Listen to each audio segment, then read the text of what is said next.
That is brilliant. I've just ridden that Yamaha FZ1N up there. The kid from the workshop came charging out, whipped the number plate off, and then whacked it onto this bike for me to try, because they just run one insurance policy for the one number plate. But anyway, next test ride is this, the Kawasaki Z1000. This is a 2009 model. We don't have much time. I've got half an hour until the insurance runs out, so let's get on with it. Whoa, that does sound good. From the double cans, well, quadruple cans, but they're actually faked. They are single mufflers with an end cap on to make it look like there's four. The seat's really slippery. Really, really slippery. It's the first thing I noticed after the sound of the thing. The seat's super slippery. As I said, I've just ridden the FZ1N with the old R1 engine in it. But so far, in the lower revs, I have to say this Kawasaki is a lot smoother. Bike feels, yeah, interesting. Kind of almost like maybe there's not quite enough air in the front tyre. When I'm leaning, it's pulling into the corners already. What's going on here? Can't you people see I've got a test ride going on? Come on. Bike feels like it's hunting.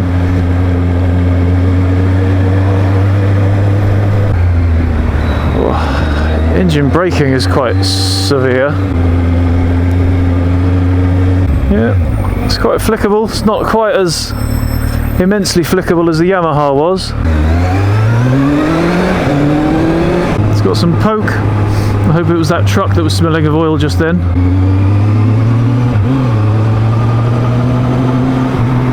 You hear that? It's kind of going...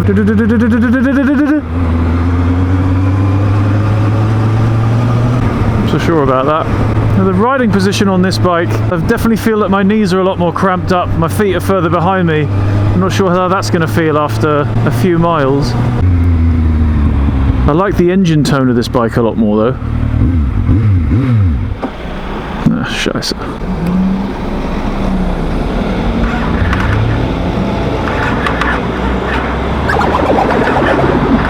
Really? Oh, I've just stalled it, but now the battery's dead. Yeah, well done, mate. What do you want me to do? Well, this is a great test ride, isn't it? I'm going to buy this bike. There's the four ways. It's got no four ways.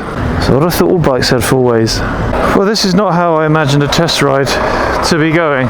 It's quite noticeable how the turning circle is quite terrible, and the bike feels very heavy to move around. Important information to know. Right. Got a little bit of a hill here. I wonder if I can bump start it and then just head straight back. Thought something felt a bit odd. I'm not saying that's what would cause that, but there's no grab rail to help with manoeuvring. Oh, it is a lump to move. Tell you what though, I haven't gone nearly as far as I thought I had.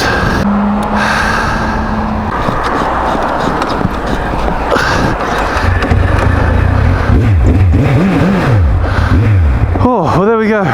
Let's save that. Oh, I've got a sweat on now. It feels like the front wheel isn't balanced. The motor has got some serious torque though, but the foot peg position for me, I think it's just too high up. Wing mirrors are actually quite impressive. I can see a lot behind me and they're remaining useful all the time. Okay, you know what? No risk, no fun. Let's finish this test ride. It's a beautiful engine. That really is an absolute stonker of a motor. The torque is there a lot more readily than in the Phaser. Incredibly slidey seat is a bit annoying. I keep on sliding forwards into the tank. I'd quite like to stay further back, and that makes the foot peg position not so uncomfortable, but I guess a tribo seat or something like that would maybe fix that problem. It doesn't jump into the bends as readily as the FZ1 did.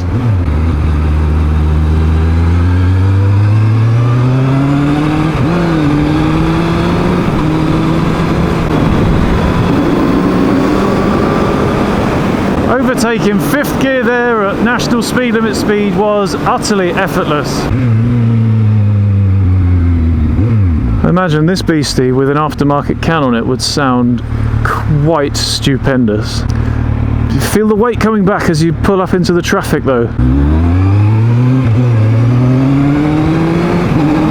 which is strange considering that this bike is actually only 8 kilograms wet heavier than the FZ1. Wind protection wise, obviously we're getting practically nothing. I'd say I've got slightly more wind protection on my legs from this little cowling around the headlights here than I had on the Phaser, but still ultimately nothing. I'm getting a bit on the lower chest, so kind of around the sternum area is where the wind starts up, so getting a tiny bit from this little screen here. I mean, ultimately the good thing is I'm getting no buffeting around the face, but what do you expect from a completely naked bike? Torque is so very smooth, just keeps piling on. Even pulls from 3000 RPM in top gear. 3000 RPM at 75 kilometers an hour, and it is Lenore soft. If foot pegs were a little bit lower, I imagine this would be quite a mile muncher, but again, I haven't really had a chance to try bendies on it. I'm instilled with the feeling of it being just that little bit more heavy and a little bit more reticent to turn in. That is fantastic though. We're doing between 50 and 60 miles an hour, and there's not a single vibration through the pegs, the seat, or the handlebars. When you let off the throttle, the vibes come in through the seat, mainly. Yeah, it is flickable, but it's just got that slightly heavier feeling, the feeling that it wants to keep going forwards. And given how much I enjoy the super twisties, I'm not sure that's really gonna work for me. Okay, so what else are we looking at on this bike? We've got upside down forks with compression and rebound damping. If you didn't already notice from before, we've got radial mounted brakes on the front of this bad boy. Nissin all round, front and back. And as far as I know, the rear shock also has preload and rebound damping adjustment available. Something isn't quite right about this bike.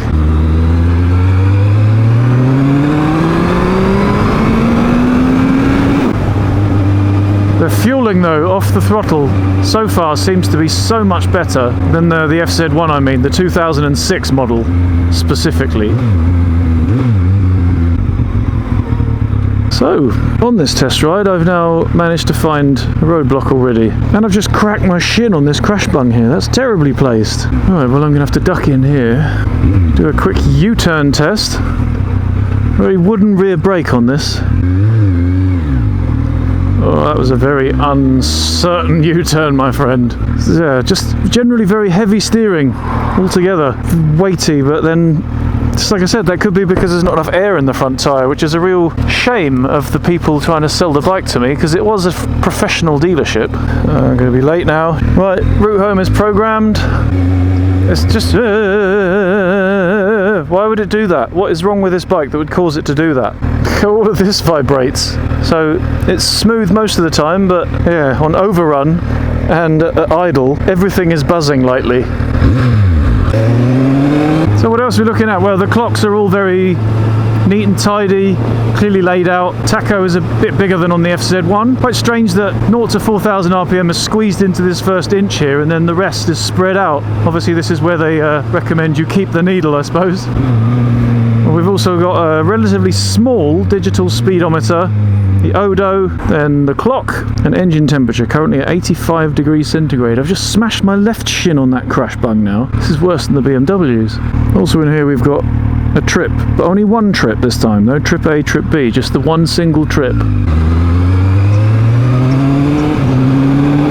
Pulls like an absolute stonker. From way down low as well. Definitely does seem to have a lot more available torque down low that it felt like on the Phaser you had to spin it up a bit more to get. Brakes are nice and sharp, although as I said, the rear one feels really wooden. Why is it doing that?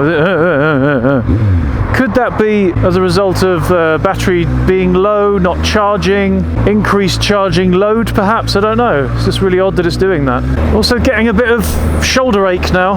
I imagine as a result of holding myself backwards on the seat, which is bad practice, I know. Should be pinching the tank. Yeah, that helps. Oh dear. Looks like whatever he's going to is just up here. Oh, that is really annoying me. I think it's going to be reason enough on its own not to buy this particular bike. At the very least, I might have to try maybe a different one to see if it's a fault of the machine or just a fault of this machine. Although, having said that, with the foot peg issue, I think possibly not. Well, it looks like everybody's on their feet. He's having a fag, so he's obviously pretty chilled out about it. Good to see.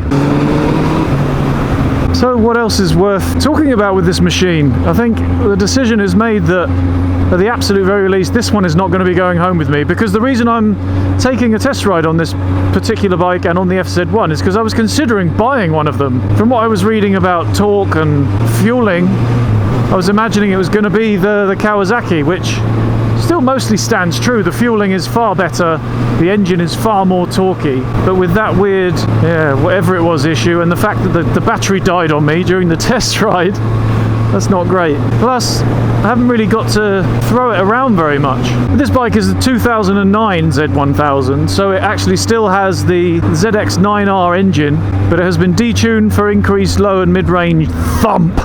And allegedly, with the 18-litre tank, you can get, according to MCN, about 170 miles out of one of these. Oh, my arse is really starting to hurt now. This seat is far too hard. That's something that would need to go. Maybe you could get a higher seat, which would alleviate the foot peg problem. Cheers, mate. Yeah, rolling back onto the throttle from speed is far superior on this bike. Blasting out of the corners. Not that I had so many corners, but that was like warm butter off of a greased duck's back.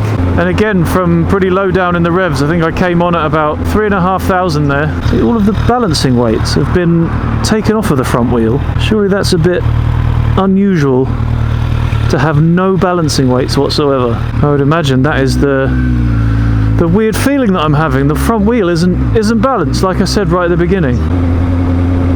You can hear it though. I haven't even got above 6,000 RPM and just haven't felt the need to be honest. It kind of says to me that there is still a monster inside of this thing waiting to jump out. Do they do a Versys size bike with this engine in it? If they do, I'll have it. Maybe it's the same engine as in the Versys 1000, because I really did like that quite a lot. It's not, is it? It's the ZX9R engine, you plonker. Whoa, it's a lot more top heavy at low speed than even my Versys feels, to be honest. So a bit harder to wiggle it around slow maneuvers. Nearly toppled just then. So I think ultimately something just hasn't really clicked with me on this bike. The riding position is a little bit too cramped for me. The low speed maneuvering is a little bit too much effort, as the bike feels just slightly more top heavy than I'm happy about. The engine is absolutely fantastic. I like that very much a lot. The gearbox, I pretty much haven't said anything about the gearbox because I just haven't really noticed. It's just been so snickety and smooth and done exactly what it's supposed to. And all of that coupled with the incredibly hard seat, which slopes forward and is really slippery, just means I can see longer rides on this bike just being a little bit too cramped, a little bit too uncomfortable for them to really be enjoyable. Shame. On paper, it looked absolutely stonking. Very much like when I rode the V-Strom 1000. On paper, looked absolutely perfect. In reality, just didn't really grab me. I think at this point, the phaser is the desirable number.